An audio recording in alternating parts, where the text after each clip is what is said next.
1986 को Cleveland downtown में 15 lakh balloons release किए गए। The Guinness Book of World Records has just been broken in Cleveland.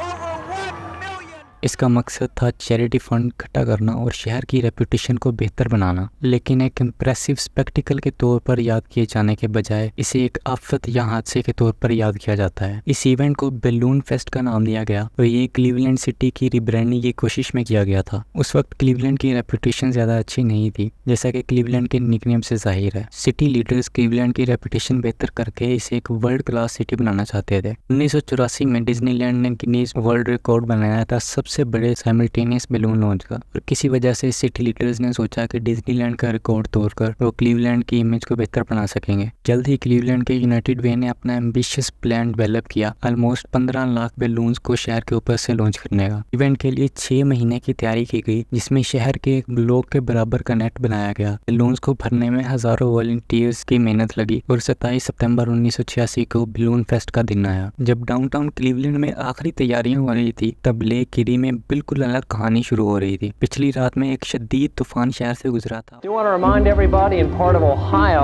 we continue with that severe thunderstorm watch until 1 a.m. और तूफान से 1 घंटा पहले 2 लोग फिशिंग के लिए निकले थे। 27 सितंबर को बैलून फेस्ट के दिन दोनों की फैमिलीज ने उन्हें मिसिंग रिपोर्ट किया और उनकी बोट लेक पर खाली मिली। ऑथोरिटीज ने सस्पेक्ट किया कि वो तूफान की वजह से बोट से गिर गए होंगे। कोस्ट गार्ड ने फौरन सर्च एंड रेस्क्यू ऑपरेशन शुरू कर दिया। उसी वक्त क्लीवलैंड के पब्लिक स्क्वायर में 1 लाख से ज्यादा लोग जमा हो गए थे बैलून लॉन्च देखने के लिए। ऑर्गेनाइजर्स खुश थे कि रात का तूफान जल्दी खत्म हो गया, लेकिन दिन के आगे बढ़ते ही मौसम एक बार फिर से बिगड़ने लगा। एक बड़ा बारिश का तूफान करीब आ रहा था, लेकिन बैलून्स पहले से भरे हुए थे और लॉन्च के लिए रेडी थे, इसलिए उस पॉइंट पर रिस्केड्यूलिंग करना नियर इम्पॉसिबल था। उन्होंने बैलून्स रिलीज कर दिए। 6, 5, 4, 3, 2, 1.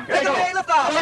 The Guinness Book of World Records has just been broken in Cleveland. Over 1,500,000 balloons going up in the air. में कोई शक नहीं था कि ये लॉन्च शहर के लिए एक शानदार लम्हा था, लेकिन अनफॉर्चुनेटली ये शानदार लम्हा ज्यादा देर तक नहीं रहा। उम्मीद थी कि हीलियम से भरे हुए बैलून्स थोड़ी देर इधर उधर घूमेंगे और फिर एक एक करके नीचे आकर पड़ जाएंगे, लेकिन ऐसा हुआ नहीं। ठंडी हवा और बारिश की वजह से लाखों बैलून जमीन की तरफ वापस आना शुरू हो गए। बड़े पैमाने पर अफरा तफरी शुरू हो गई। विंड की वजह से बैलून ने बर्क लेक फ्रंट एयरपोर्ट की तरफ जाना शुरू कर दिया था। कुछ ही देर में रनवे इतना भर गया कि सारी फ्लाइट सस्पेंड करना पड़ी। बैलून्स कुछ रोड्स पर भी गिरना शुरू हो गए और कुछ कार एक्सीडेंट्स के बाद रास्तों को भी बंद करना पड़ा, जब तक के बुलडोजर्स बैलून्स को साफ करने के लिए नहीं पहुंचे। तमाशे के दौरान कोस्ट गार्ड अभी भी 2 मिसिंग फिशरमैन की तलाश में मसरूफ थे। लेक इरी बैलून से भरी हुई थी, जिसकी वजह से उन्हें ढूंढना बहुत मुश्किल था। 30 नवंबर को 2 दिन बाद कोस्ट गार्ड ने फाइनली 2 मिसिंग फिशरमैन की तलाश बंद कर दी। थोड़ी देर बाद दोनों की लाश साहिल पर आ गई। बैलून फेस्ट को 1988 की Guinness book of world record में शामिल तो कर लिया गया, लेकिन उसके बाद गिनीज ने बैलून लॉन्चिंग कैटेगरी ही खत्म कर दी।